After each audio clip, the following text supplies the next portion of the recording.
Bonjour, bienvenue à cette nouvelle édition du journal audio de la Fondation Filsen. Pas mal d'actualités aujourd'hui et de nombreux invités. Nous allons aller à la rencontre de plusieurs résidents aussi.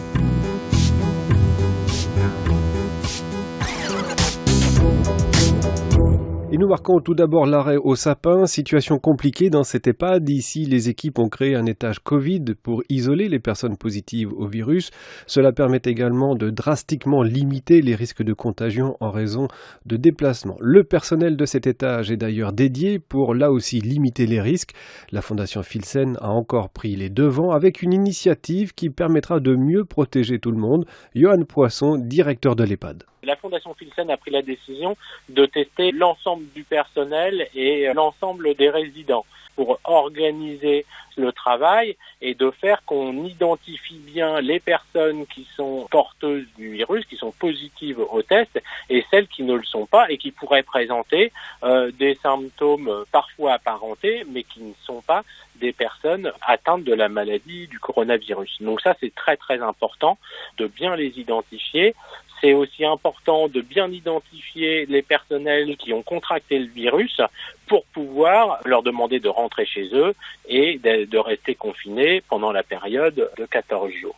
La semaine prochaine, mardi et mercredi après-midi, auront lieu le dépistage de l'ensemble des résidents qui n'ont pas encore été testés, avec le soutien de médecins traitants qui donnent de leur temps pour nous aider, pour nous accompagner et accompagner les équipes infirmières dans la réalisation de ces tests. Généralisation des tests pour l'EHPAD des Sapins. Situation beaucoup plus calme et classique à Saint-Joseph. C'est un gros EHPAD à Sotteville-lès-Rouen, 160 personnes, 2 pavillons.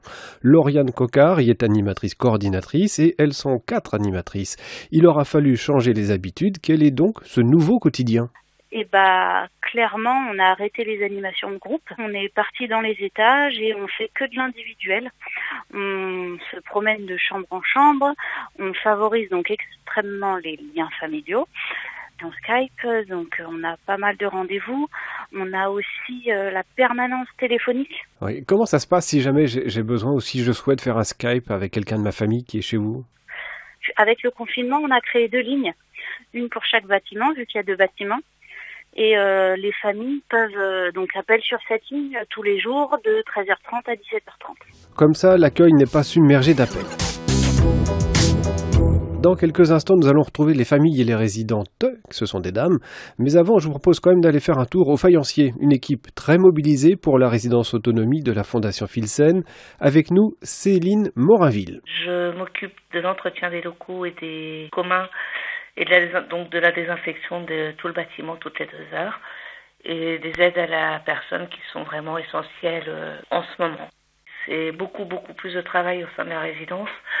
On nettoie toutes les mains courantes, les poignées de porte des résidents, les poignées des vide-ordures, les vide-ordures. Ascenseur, c'est à peu près 1h30 de travail à chaque fois. À peine vous avez fini qu'il faut recommencer le tour. Voilà, le temps de faire 2-3 bricoles entre deux et on recommence ce qu'on a fait commencer 2 heures auparavant. Bon, vous n'êtes pas trop fatigué, vous tenez le coup ? C'est un peu compliqué certains jours, mais il faut pour les familles, pour les résidents. Pour le reste de l'équipe, il faut tenir le coup. Et elle tient le coup, d'autant que la situation était complexe la semaine dernière au Faïencier. Là, ça va beaucoup mieux. Alors justement, sa mission à elle, c'est d'accompagner les équipes qui, reconnaissons-le, sont très investies. C'est le travail d'Aline Frénois, psychologue, à disposition du personnel. J'accompagne des soignants, des accompagnants qui viennent vers moi parce qu'ils se sentent tendus, pas bien, des sensations de stress, d'angoisse, beaucoup de peur, d'inquiétude. Même si je suis un professionnel de la santé. Bien sûr. Souvent on oublie effectivement que parce qu'on prend soin des autres, on ne peut pas prendre ce temps pour soi. Mais là, il est véritablement important pour permettre cet accompagnement. Une des grosses craintes pour moi soignant, c'est de transmettre le virus à quelqu'un. La peur, effectivement, c'est de transmettre aux résidents, de transmettre sur son lieu de travail, mais aussi de transmettre à sa famille. C'est ce qui est aussi très compliqué, puisque les familles sont confinées, le conjoint, les enfants sont à la maison, et le soignant, l'accompagnant qui va au travail, revient avec toute cette inquiétude, toute cette incertitude. Alors aujourd'hui, je dirais, on avance et les personnes se rassurent aussi avec tout ce qu'on peut mettre en place au niveau de la protection, c'est-à-dire se sentir complètement protégé sur son lieu de travail pour ne pas craindre de transmettre dans sa maison où tout le monde reste là justement pour passer cette étape terriblement difficile. Pour la contacter, c'est tout simple, il faut faire partie du personnel de la Fondation Filsen. Connectez-vous sur Doctolib, trouvez Aline Frénois et inscrivez-vous via l'onglet Filsen. Pour les résidents et les familles, notamment au Sapin, saluons le travail de la psychologue de la Fondation, Anne-Gaëlle Fournier.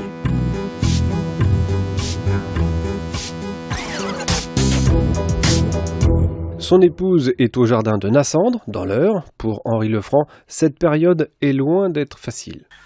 Le manque de visite, c'est assez dur à supporter. Il faut faire avec, quoi. Comment est-ce que vous faites pour justement prendre des nouvelles de votre épouse ? Je téléphone assez régulièrement à l'infirmière coordonnatrice ou à l'accueil. Et puis j'ai eu l'occasion avec l'aide de mes filles de faire un peu de WhatsApp ou des choses comme ça. C'est pas mal. Et puis je vais renouveler ça mardi. J'ai une autre fille qui est aux Pays-Bas qui va en faire une demain soir, je crois. C'est pas mal comme système, quoi. Yvonne est résidente au jardin de Nassandre. On ne peut pas dire que c'est l'Amérique, mais enfin ça va. L'arrivée de ce confinement-là, vous le vivez comment ? Je le prends comme ça, il faut bien. Et vous arrivez à avoir des contacts avec l'extérieur quand même ? Oui, mes enfants, c'est très très important. Comment est-ce que vous occupez vos journées ? C'est vite fait, un petit peu mon ménage, et puis manger à l'intérieur, et voilà, oui. On dit que ça va.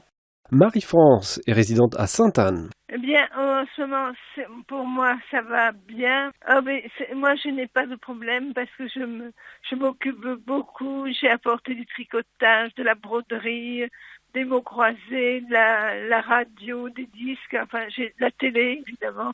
J'ai tout ce qu'il me faut. Donc vous êtes très occupée. Vous n'êtes pas trop inquiète par ce qui se passe autour de vous ? Oui et non, parce qu'on ne peut pas faire grand-chose à notre niveau, à part être vigilant à ce qu'on nous conseille. Je suis dans ma chambre, donc on vient nous apporter nos repas. Est-ce que vous pouvez sortir à l'extérieur, profiter du petit bout de jardin ? Ah oui, la petite cour, mais on n'a pas le droit très très longtemps, mais comme il fait très très chaud aujourd'hui, un tour de cour et c'est tout. Michel est à la résidence La Verte Colline. Elle a pris le temps de nous répondre. Je suis un petit peu inquiète, quoi. Et ça me fout la trouille. Tout le monde est dans leur chambre. Oui, puisque vous êtes tous confinés, en fait. Vous êtes chacun dans votre chambre. Vous pouvez pas beaucoup sortir, du coup. Non, on mange chacun dans notre chambre. Bon, le temps n'est pas trop long ? Ah si, quand même. Si, et puis on pense beaucoup à notre famille. Ah, j'ai eu ma fille au téléphone. Oui, mais j'aimerais mieux les voir près de moi. Avoir ses proches près de soi, c'est ce qui manque le plus aux résidents.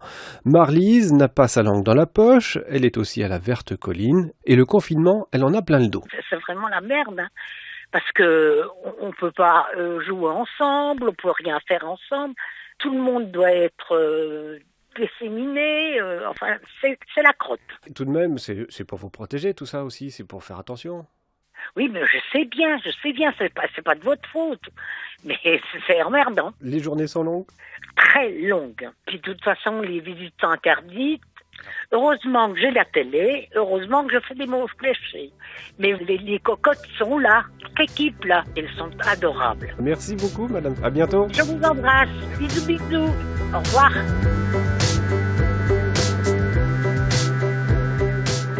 Côté matériel, pour le moment, ça tient. Globalement, la situation des EHPAD de la Fondation Filsen est bonne.